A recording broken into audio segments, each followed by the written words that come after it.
मित्रांनो, तुम्ही सुद्धा कपाळावर बुक्का लावताय का? तर आधी हा व्हिडिओ शेवटपर्यंत नक्की बघा. तिरुपतीच्या देवळात विद्वान ब्राह्मण श्रीनाथ शास्त्री नित्यनेमानं रोज विष्णू सहस्रनामाचं पठण करीत बसत होता. शास्त्री बुवा अत्यंत गरीब होते. घरात 18 विश्व दारिद्र्य नांदत होतं. मुलांच्या अंगावरचे कपडे फाटलेले असत.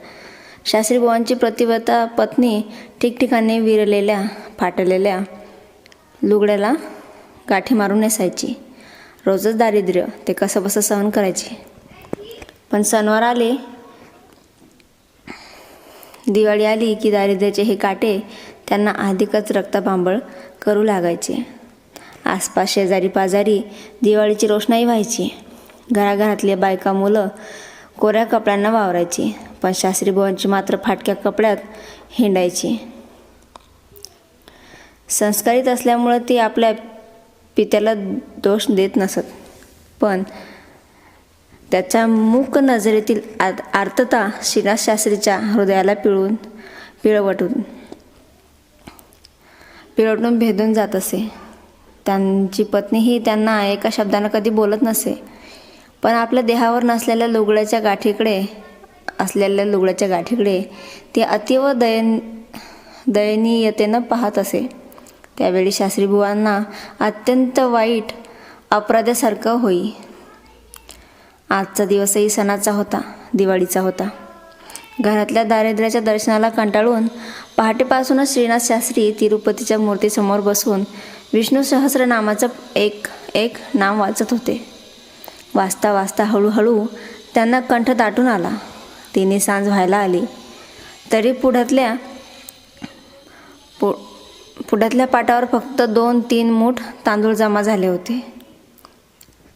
मुलं सकाळपासून उपाशी होती आणि रात्रीच्या जेवणासाठी हे जमलेले तांदूळ कुणाच्याही दाती ओठी लागल्यासारखे मुळीच नव्हते.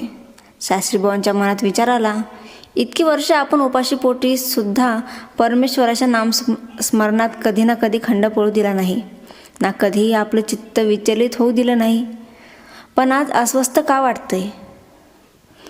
परमेश्वर दयाळू असतो असं म्हणतात, मग त्याला आपली परिस्थिती का काकून नये?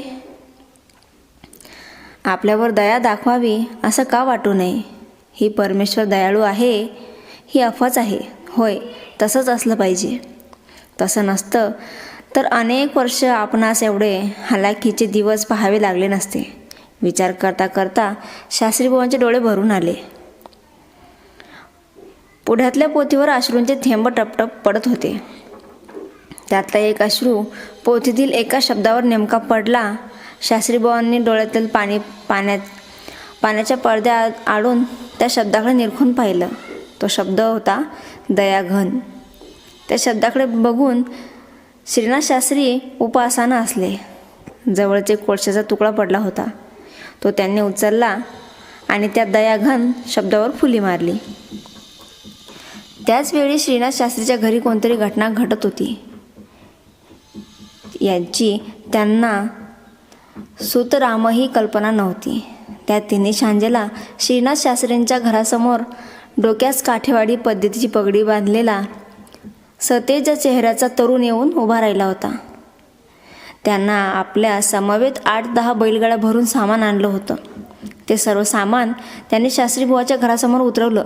शास्त्रीबुवाच्या पत्नीजवळ एक मखमली कपड्याची थैली दिली. त्या थैलीत सुवर्णमुद्रा होत्या. निघताना त्या तरुणानं शास्त्रीबुवाच्या पत्नीजवळ कलसाचा निरोप दिला.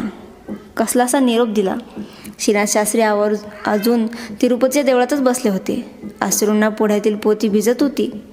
इतक्यात त्यांच्या डोळ्यासमोर नव्या कोऱ्या कपड्यातील त्यांची मुलं येऊन उभी राहिलेली दिसली. शास्त्रीबुवांना आश्चर्य वाटलं. आपल्या मुलांनी हे नवे कपडे कुठून आणले असतील या प्रश्नानं ते साशंक होते. मुलांच्या अंगावर ओरडले, काय रे, कोणी दिले हे कपडे? कुठून चोरून बिरून आणले की काय? दरिद्री माणसाला वैभव पाप केल्याशिवाय मिळत नाही असंच वाटतं. त्यामुळे चोरी केल्याशिवाय आपली मुलं नवीन कपडे घालणारच नाहीत असं क्षणभर का होईना पण गृहीत धरल्यामुळं श्रीनाथ शास्त्री ओरडले होते. पण मुलं खुशीत असल्यामुळे पित्याच्या ओरडण्याला न घाबरता ती उत्तरली, बाबा इथे काय बसून राहिलात? लवकर घरी चला. आपल्या घरी खूप मज्जा झाली आहे. श्रीनाथ शास्त्री घाईघाईने निघाले. घरी येऊन पाहतात तर काय, घरभर दिवे तेजाळत होते. सर्वत्र उदबत्ती धुपाचा सुवास दरवळत होता. एवढे दिवे लावायला तेल आलं कुठून? विचार करत असतानाच नवं कोरं रेशमी लुगडं नेसलेली त्यांची पत्नी त्यांच्या स्वागताला आली. सुवर्ण अलंकारांनी ती सजली होती. शास्त्रीबुवा तिच्याकडे पाहतच राहिले. त्यांनी विस्मारित नजरेनं तिला विचारलं, एवढं सगळं वैभव अचानक कुठून आलं? काठेवाडहून बाराबंदी घातलेली एका व्यापाऱ्याची गाडा आला होता. त्यानं आपल्या घराचा पत्ता विचारला आणि आपल्याबरोबर आणलेलं हे सगळं सामान तो ठेवून गेला. जाता तुम्हाला एक निरोप देऊन गेलाय. शास्त्रीबुवांच्या पत्नीनं जे घडलं ते सांगितलं. काय निरोप दिलाय? श्रीनाथ शास्त्रींनी अत्यंत उत्कंठेनं विचारलं. त्यांनी निरोप दिलाय की शास्त्रीबुवांना म्हणावं, पोती वाचता वाचता कोळशानं माझ्या कपाळावर त्यांनी जो बुक्का लावलाय तो पुसून टाका. कोणाला बुक्का लावताय हो तुम्ही? असं पत्नीने विचारलं. क्षणार्धात श्रीनाथ शास्त्री सद्गतीत झाले. पत्नीच्या प्रश्नाचं उत्तर न देता कमळाईच्या घाईघाईनं ते देवळात परत आले आणि त्यांनी पाठावरची पोथी उचलून घट्ट हृदयाशी धरली, हळूहळू उघडली आणि पानावरच्या दयाघन या शब्दावर मारलेली कोळशाची फुल्ली त्यांनी अलगद पुसून टाकली. पुढच्या क्षणी पोथी हृदयाशी कवटाळलेल्या श्रीनाथ शास्त्रींची पावलं घराच्या दिशेनं सावकाश पळू लागली. मित्रांनो, ही असते श्रद्धा. श्रद्धा असली म्हणजे जगात कुठलीही गोष्ट अशक्य नसते. अवधूत चिंतन श्री गुरुदेव दत्त. तर मित्रांनो, तुम्हाला माझा व्हिडिओ आवडला असेल तर लाईक करा, शेअर करा आणि कमेंटमध्ये श्री स्वामी समर्थ लिहायला विसरू नका.